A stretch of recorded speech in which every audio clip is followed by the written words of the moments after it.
ബാഫക്കി തങ്ങൾ K M മൗലവിയോട് ദുആ ചെയ്യാൻ പറഞ്ഞിരുന്നെന്നാണ് പറഞ്ഞത്. ആരാണ് കെ എം മൗലവി? കെ എം മൗലവി എന്ന് പറഞ്ഞാൽ മുസ്ലിം ലീഗിൻ്റെ സംസ്ഥാന വൈസ് പ്രസിഡൻ്റായിട്ട് മരിച്ചുപോയ ആളാണ്.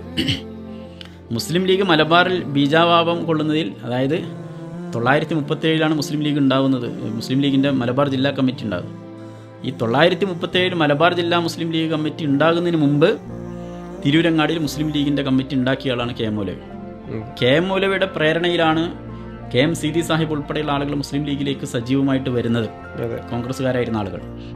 അപ്പം ഇങ്ങനെ മുസ്ലിം ലീഗിനെ ഈ മണ്ണിൽ പിന്നെ അതിന് വിത്തിടാൻ വേണ്ടി ശ്രമിച്ച ഒരാൾ. അപ്പോൾ ബാഫക്കി തങ്ങളൊക്കെ അത്രയും ബഹുമാനത്തോടെ കണ്ടിരുന്ന ആൾ. പലപ്പോഴും ലീഗിൻ്റെ യോഗങ്ങളിൽ പിന്നെ കെ എം മൗലവി വരുമ്പോൾ ബാഫക്കി തങ്ങൾ എഴുന്നേറ്റ് നിന്ന് ബഹുമാനിച്ച് സ്വീകരിച്ചിരുന്നു.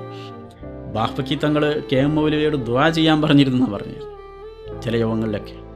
അത്രത്തോളം ആത്മബന്ധം ഉണ്ടായിരുന്നു അവർ തമ്മിൽ. ആ മനുഷ്യൻ്റെ, അതായത് മുസ്ലിം ലീഗിൻ്റെ സംസ്ഥാന പ്രസിഡൻ്റായിട്ടുള്ള ഒരാൾ, ആ മനുഷ്യൻ്റെ, കെ എം മൗലവി എന്ന മഹാനായിട്ടുള്ള ആ മനുഷ്യൻ്റെ ജീവചരിത്രം പ്രകാശനം ചെയ്യുന്നത് കൊണ്ട് ഒരു കുഴപ്പമില്ല. പക്ഷേ സാദിഖ് അലി തങ്ങൾ ഈ നിമിഷം വരെ അത് ചെയ്തിട്ടില്ല. പക്ഷെ അതിൻ്റെ പേരിലാണ് പഴി കേട്ടുകൊണ്ടിരിക്കുന്നത്.